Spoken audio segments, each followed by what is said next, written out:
I return to Dr. Bhatti, and I understand that you have launched a global consultation on farmers' rights. Yes, thank you indeed.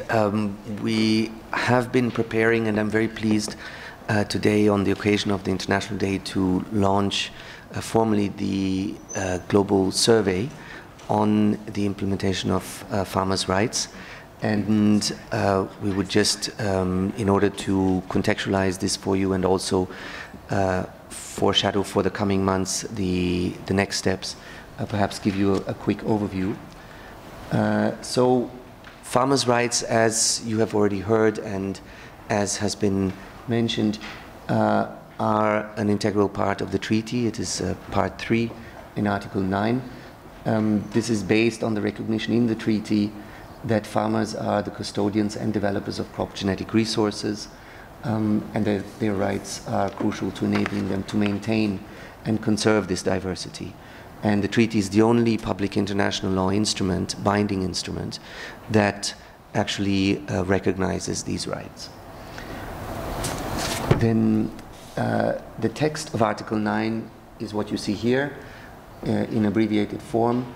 It first, as I mentioned, recognizes the contribution of farmers as custodians and developers of crop genetic diversity, and it then sets out a non-exhaustive list of rights that are included in the concept of farmers' rights. And those are first, the protection of traditional knowledge relevant to plant genetic resources for food and agriculture.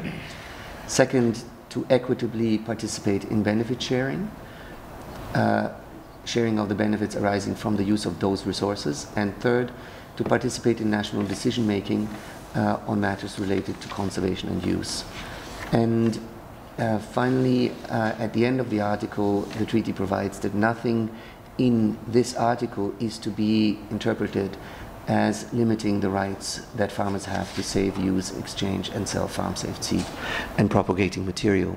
I should also highlight that all these provisions are entirely subject to national law and policy, and the treaty recognizes that every contracting party maintains the discretion to implement it according to their own preferences and priorities.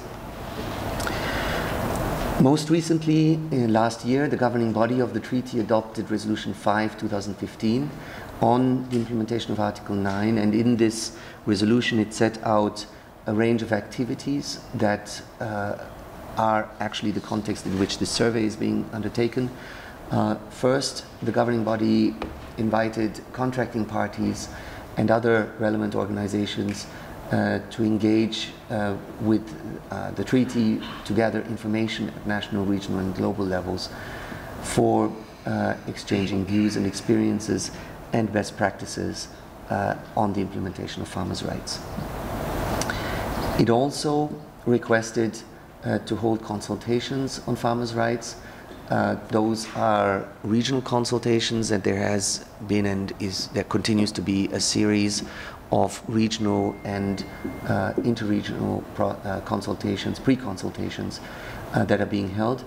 The second work track is the electronic survey that we'll see in a moment, and the third basically step is the global consultation that will be held in late September, as our chairman, Dr. Sabran, already mentioned, in Indonesia, in Bali, hosted by Indonesia and Norway.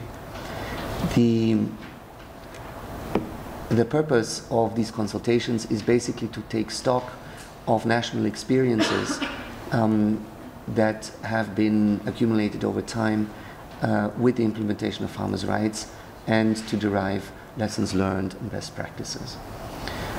Secondly, there is the objective to explore the development of guidance, support, and capacity building on implementation of farmers' rights that is provided to contracting parties as well as farmers themselves. Coming concretely to the electronic survey, the survey is based directly on the governing body resolution and the text of Article 9. It addresses the four parts of Article 9 that I already mentioned, and thereby directly reflects the structure of the provision. The survey can be filled in online directly on the FAO and treaty website. It can also be completed in hard copy, and hard copies of the survey have been made available for you on the desks and outside. This is a screenshot of some of the pages on the online version. It provides both, or it requests the provision of experiences with the implementation of farmers' rights, as well as the identification of needs and expectations on the further work for implementation of Article 9.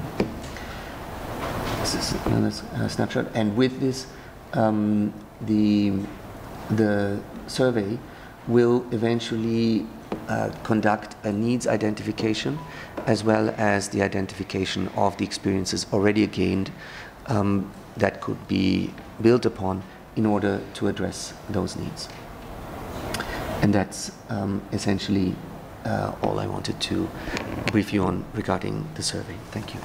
Thank you very much for the briefing on the survey, and in fact that concludes the first session on protecting farmers' livelihoods and farmers' rights.